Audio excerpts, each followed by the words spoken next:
بسم اللہ الرحمن الرحیم۔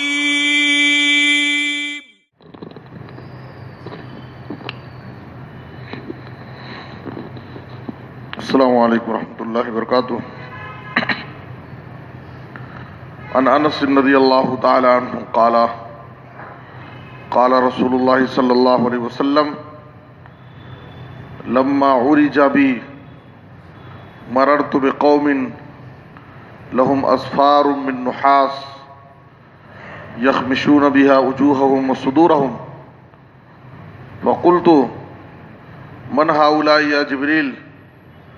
قال هؤلاء الذين يأكلون لحوم الناس ويقعون في أعراضهم،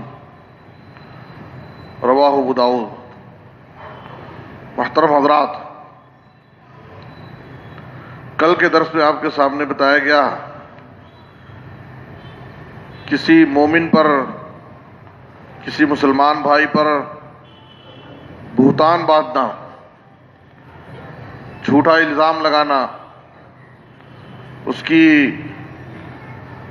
عزت پر حملہ کرنا، یہ ایک سنگین جرم ہے، اور ایسے لوگوں کے لیے جو لوگوں کی عزتوں سے کھیلتے ہیں، پیٹھ پیچھے برائیاں بیان کرتے ہیں، ایسے لوگوں کے لیے آخرت میں سخت سزائیں ہیں، اور یہ ایسی حرکت ہے جس کی وجہ سے ہماری زندگی کی نیکیاں بھی ضائع اور برباد ہو جائیں گی اللہ کے پاس، ہم اس کے اجر و ثواب سے محروم ہو جائیں گے۔ اس لیے کسی بھی مومن مسلمان بھائی کے بارے میں اپنی زبان کو کھولنے میں بہت ہی محتاط رہنا چاہیے، کہیں کوئی جھوٹا الزام ہماری طرف سے اس پر عائد نہ ہو جائے۔ اسی مفہوم کی ایک حدیث آج کے درس میں آپ کے سامنے پیش کی گئی ہے۔ نبی صلی اللہ علیہ وسلم کی زندگی کا ایک بڑا معجزہ واقعہ معراج ہے، جو ایک حیرت انگیز معجزہ تھا آپ کی زندگی کا۔ سفر معراج کے کئی پہلو ہیں، اس میں سے ایک پہلو مشاہدات معراج ہے۔ اس سفر میں نبی صلی اللہ علیہ وسلم نے بعض چیزوں کو دیکھا تھا جو امت کے سامنے آپ نے بیان کیا۔ تو نبی صلی اللہ علیہ وسلم نے معراج کے واقعے کا ایک مشاہدہ آپ نے صحابہ کے سامنے ذکر کیا۔ لما عرج بی مررت بقوم لهم اصفار من نحاس، معراج کے اس سفر میں میرا گزر کچھ ایسے لوگوں کے پاس سے ہوا جن کے پاس پیتل کے، تانبے کے بڑے بڑے ناخن تھے۔ لهم اصفار من نحاس، پیتل کے بڑے بڑے ناخن تھے۔ یخمشون وجوہهم وصدورهم، اور وہ ان ناخنوں سے اپنے چہرے اور اپنے سینے کے گوشت کو کھرچ رہے تھے۔ تو جب میں نے دیکھا کہ ان کو یہ سزا دی جا رہی ہے تو میں نے سوال کیا من ہؤلاء یا جبرائیل، اے جبریل آخر یہ کون لوگ ہیں، کس جرم کے پاداش میں ان کو یہ سزا مل رہی ہے؟ تو مجھ سے بتایا گیا ہؤلاء الذین یاکلون لحوم الناس، یہ وہ لوگ ہیں جو دنیا میں لوگوں کا گوشت کھاتے تھے۔ یاکلون لحوم الناس، جو دنیا میں لوگوں کا گوشت کھاتے تھے۔ ویقعون فی اعراضہم، اور لوگوں کی عزتوں پر حملہ کرتے تھے، بے عزتی کرتے تھے۔ لوگوں کا گوشت کھانے کا مطلب کیا ہے؟ وہی کسی مسلمان بھائی کی غیبت کرنا، پیٹھ پیچھے اس کی برائی بیان کرنا۔ سورہ حجرات کی آیت نمبر 12 میں اللہ نے کہا وَلَا يَغْتَبْ بَعْضُكُمْ بَعْضًا أَيُحِبُّ أَحَدُكُمْ أَن يَأْكُلَ لَحْمَ أَخِيهِ مَيْتًا فَكَرِهْتُمُوهُ، تم میں سے کوئی کسی کی غیبت نہ کرے۔ کیا کوئی پسند کرتا ہے اس بات کو کہ وہ اپنے مرے ہوئے بھائی کا گوشت کھائے؟ تو اللہ نے خود کہا کہ فَكَرِهْتُمُوهُ، یہ ایسی چیز ہے جس سے تم ضرور گھن کرو گے، ناپسند کرو گے۔ تو جب تمہیں اپنے مرے ہوئے بھائی کا گوشت کھانا ناپسند ہے تو تم اس جرم کا ارتکاب کیوں کرتے ہو کہ کہ اپنے پیٹھ پیچھے کسی کی غیبت کرنا، کسی کی برائی بیان کرنا، کسی کی بے عزتی کرنا، کیوں یہ عمل انجام دیتے ہو؟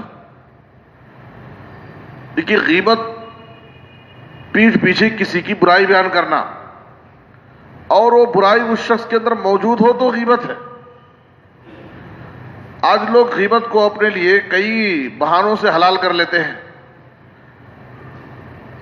کہتے ہیں کہ میں تو بالکل سچ بول رہا ہوں، اس میں جھوٹ کیا بھی نہیں، اگر بولے تو سامنے بول سکتا ہوں۔ تو غیبت تو اسی کو کہتے ہیں کہ آپ اس کے اندر جو برائی ہے اس کو بیان کیجئے، اگر اس کے اندر وہ عیب موجود ہے تو غیبت ہے، جس کا ذکر آپ پیٹھ پیچھے کر رہے ہیں۔ اگر اس کے اندر وہ عیب ہے ہی نہیں، وہ برائی موجود نہیں ہے، اور آپ اس کی طرف منسوب کر کے بیان کر رہے ہیں، تو یہ غیبت نہیں بلکہ یہ کیا ہے؟ بہتان ہے۔ یہ بہتان ہے، اس پر جھوٹا الزام لگانا۔ تو کسی کے اندر کوئی عیب ہے، یقیناً عیب ہے اس کے اندر، لیکن آپ پیٹھ پیچھے اس عیب کو بیان کر رہے ہیں، تو یہ غیبت ہے۔ اس سے شریعت نے منع کیا ہے۔ جب نبی صلی اللہ علیہ وسلم نے صحابہ سے کہا اتدرون ما الغیبہ قالوا اللہ ورسول عالم، کیا تم جانتے ہو کہ غیبت کیا ہے؟ تو صحابہ کرام نے کہا اللہ اور اس کے رسول بہتر جانتے ہیں۔ پھر آپ نے کہا ذکر کا اخاک بما یکرہ، تم اپنے بھائی کا اس طرح سے تذکرہ کرو کہ وہ سن کر کے اسے ناپسند کرے۔ پھر آپ سے ہی وضاحت کی گئی کہ اگر اس بھائی کے اندر وہ عیب موجود ہے، افرائیت ان کان فی اخی ما اقول، وہ عیب اس کے اندر پایا جاتا ہے تو کیا یہ غیبت ہے؟ تو آپ صلی اللہ علیہ وسلم نے کہا ان کان فیہ ما تقول فقد اغتبتہ وان لم یکن فیہ فقد بہتہ، اگر اس کے اندر وہ عیب ہے تو تم نے اس کی غیبت کی، لیکن اگر اس کے اندر وہ عیب ہے ہی نہیں تو یہ غیبت نہیں، یہ اس پر بہتان ہے، الزام باندھنا۔ تو اس لیے کسی کی غیبت کرنا، پیٹھ پیچھے برائی بیان کرنے سے شریعت نے منع کیا، حالانکہ اس کے اندر وہ عیب پایا جاتا ہے۔ کیوں منع کیا گیا ہے؟ انسان کی عزت نفس کا خیال کرتے، اس لیے کہ ہر انسان ہونے کے ناطے خطا کار ہے، ہر ایک کے اندر کچھ نہ کچھ عیب، کچھ کوتاہی، کچھ خامیاں، کچھ نقائص پائے جاتے ہیں۔ اس ایمان کا تقاضا یہ ہے کہ ہم کسی کے بارے میں جانتے ہیں کوئی عیب ہے تو یا تو خیر خواہانہ طور پر ہم اس سے تنہائی میں، اکیلے میں ملاقات کریں اور اس کو نصیحت کریں، اس کو اس برائی سے، اس عیب سے روکنے کی کوشش کریں، اس کی اصلاح کی کوشش کریں۔ اور اس اصلاح اسی وقت ہوتی ہے جب تنہائی میں اس کو نصیحت کی جائے۔ من وعظ اخاہ سرا فقد نصحہ ومن وعظ اخاہ علانیۃ فقد فضحہ، تنہائی میں اگر نصیحت کی جائے تو یہ نصیحت ہے، لیکن اگر آدمی کوئی لوگوں کی مجلس میں اگر کسی کے عیب کو بیان کر رہا ہے اور کہے کہ میں اس کو نصیحت کر رہا تھا، تو یہ نصیحت نہیں بلکہ یہ فضیحت ہے، آپ اس کو رسوا کرنا چاہتے ہیں۔ اگر واقعی آپ اس کے خیر خواہ تھے تو آپ تنہائی میں اس سے ملاقات کرتے اور اس کی اصلاح کرنے کی کوشش کرتے، اور نہیں تو اصلاح کرنے کے بعد بھی وہ اصلاح نہیں کر پا رہا ہے، آپ کو معلوم ہے، تو شریعت ہم کو اس بات کی تعلیم دیتی ہے کہ ہم لوگوں کے عیبوں پر پردہ ڈالیں۔ اور یہ ایسی خوبی ہے من ستر مسلمن سترہ اللہ فی الدنیا والآخرہ، اگر دنیا میں ہم کسی کے عیب پر پردہ ڈال دیں گے تو اللہ تعالیٰ دنیا اور آخرت دونوں جگہ ہمارے عیبوں پر پردہ ڈال دیں گے۔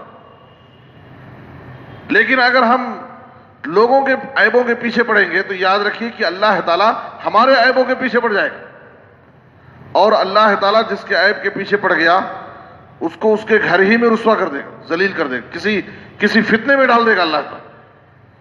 اگر وہ اپنے آپ کو بچانے کے لیے کہیں ادھر ادھر نہ جائے تو ضرورت نہیں ہے، اللہ تعالیٰ اس کو اس کے گھر ہی میں رسوا کر دے گا، کسی فتنے میں مبتلا کر دے گا۔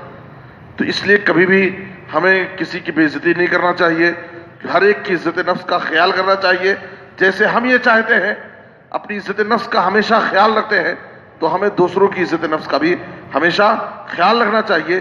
غیبت، کسی پر بہتان باندھنا، کسی کی عیب جوئی کرنا، کسی کے ٹوہ میں لگنا، کسی کے بارے میں بدگمانی میں مبتلا، یہ سب اخلاقی برائیاں ہیں جس سے ہمیں اپنے آپ کو بچانا چاہیے، ورنہ ایسے لوگوں کے لیے آخرت میں سخت عذاب بھی ہے اور الٹا ہماری نیکیاں بھی ضائع ہو جائیں گی۔